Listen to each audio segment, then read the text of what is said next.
எல்லா தமிழ் மக்களுக்கும் என்னுடைய வணக்கம். ரொம்ப சிம்பிளாக இருக்கிற ஒரு பொட்டேட்டோ ரெசிபி தான் இன்றைக்கி நம்ம பார்க்க போகிறது. சாதம் கூடயும் சப்பாத்தி கூடயும் நீங்கள் இது சைட் டிஷ்ஷாக சாப்பிட்டுக்கலாம். ரொம்ப காரமாக இருக்குது.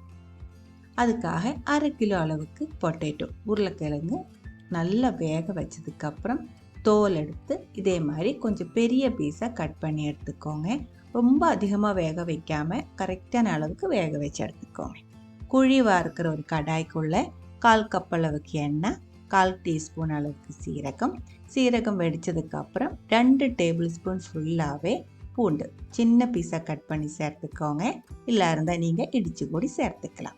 சீரகம் பூண்டு நல்லா வதக்கி நல்ல ஒரு மணம் வர ஆரம்பிக்கும் போது கொஞ்சம் ஃப்ரெஷ்ஷாக இருக்கிற மணமாக இருக்கிற கருவேப்பிலை தாராளமாக சேர்த்துக்கலாம்.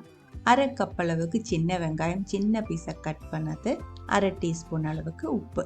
சின்ன வெங்காயம் போடாமல் இது செஞ்சுக்கலாம். சின்ன வெங்காயம் உங்களுக்கு பிடிக்கல அப்படின்னா போட வேண்டியதில்லை, போட்டால் இன்னும் கொஞ்சம் டேஸ்டியாக இருக்கும். சின்ன வெங்காயத்தோட தண்ணி ஈரம் ஃபுல்லாக வற்றணும், நல்லா ட்ரை ஆகணும். நல்லா ஃப்ரை ஆனதுக்கு அப்புறம் தான் நம்ம மசாலா ஒன்று ஒன்றா சேர்க்க ஆரம்பிச்சுக்கலாம். ரொம்ப அதிகமாக மசாலா ஒன்றும் இல்லை. 1 டீஸ்பூன் அளவுக்கு காஷ்மீரி மிளகாய்த்தூள், 2 பிஞ்சு அளவுக்கு தான் நான் மஞ்சத்தூள் சேர்த்துருக்கு. மஞ்சத்தூள் கொஞ்சம் அதிகமாக சேர்க்கும் போது இதோட டேஸ்ட்டு கொஞ்சம் கம்மியாக போகுது அப்படின்னு தோணியிருக்கு. அதனால தான் மஞ்சத்தூள் கம்மியாக சேர்த்துருக்கு. 1/4 டீஸ்பூன்லேருந்து 1/2 டீஸ்பூன் வரைக்கும் மசாலா பவுடர், கரம் மசாலா பவுடர் தான் சேர்த்துருக்கு. மீடியம் லோ ஃப்ளேமில் தான் வதக்கிட்டு இருக்கு. அதுக்கப்புறம் ரொம்ப கம்மி பண்ணி வச்சதுக்கப்புறம் 2 டீஸ்பூன் ஃபுல்லாகவே காரமாக இருக்கிற இடித்த வரமிளகாய் சேர்த்துருக்கு.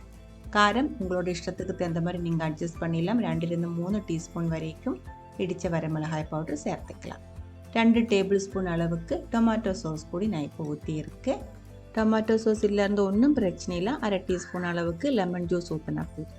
மசாலா ரொம்ப ட்ரையாக இருக்குது அப்படின்னா மட்டும் 2 டேபிள் ஸ்பூன்லேருந்து 3 டேபிள் ஸ்பூன் வரைக்கும் தண்ணி ஊற்றி மசாலா கொஞ்சம் அட்ஜஸ்ட் பண்ணிக்கோங்க. தேவையான அளவுக்கு உப்பு போட்டுக்கலாம். பார்க்குறதுக்கு ஒரு அழகுக்காக காரம் இல்லாத ஒரு பச்சை மிளகாய் கூட நான் இதில் கட் பண்ணி சேர்த்துருக்கு. ஆப்ஷனல் தான், உங்களுக்கு வேணா மட்டும் நீங்கள் இதில் சேர்த்தா போதும். மசாலா நல்லா திக்காய் வந்ததுக்கு அப்புறம் நம்ம வேக வச்சு எடுத்து வச்சிருக்கிற உருளைக்கிழங்கு இதுக்குள்ளே போட்டு நல்லா மிக்ஸ் பண்ணிடலாம்.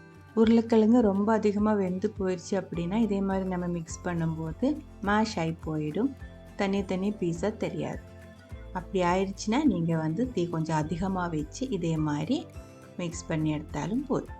மசாலா ஃபுல்லாக உருளைக்கிழங்குக்குள்ளே மிக்ஸ் ஆனதுக்கப்புறம் உடனே தீ ஆஃப் பண்ணக்கூடாது.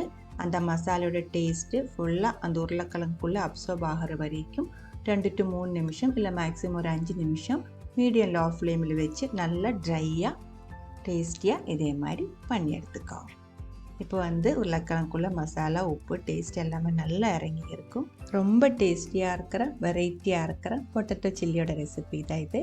சாதம் கூடயும் சப்பாத்தி கூடயும் ட்ரை பண்ணி பாருங்கள். அதுக்கப்புறம் உங்களோட கமெண்ட்ஸ் எல்லாம் சொல்லிடுங்க. இந்த சமையல் பிடிக்கிற ஃப்ரெண்ட்ஸுக்கு மறக்காமல் ஷேர் பண்ணி விட்டுக்கோங்க. அடுத்த ஒரு வீடியோவில் நம்ம உடனே பார்க்கலாம். அது வரைக்கும் வணக்கம்.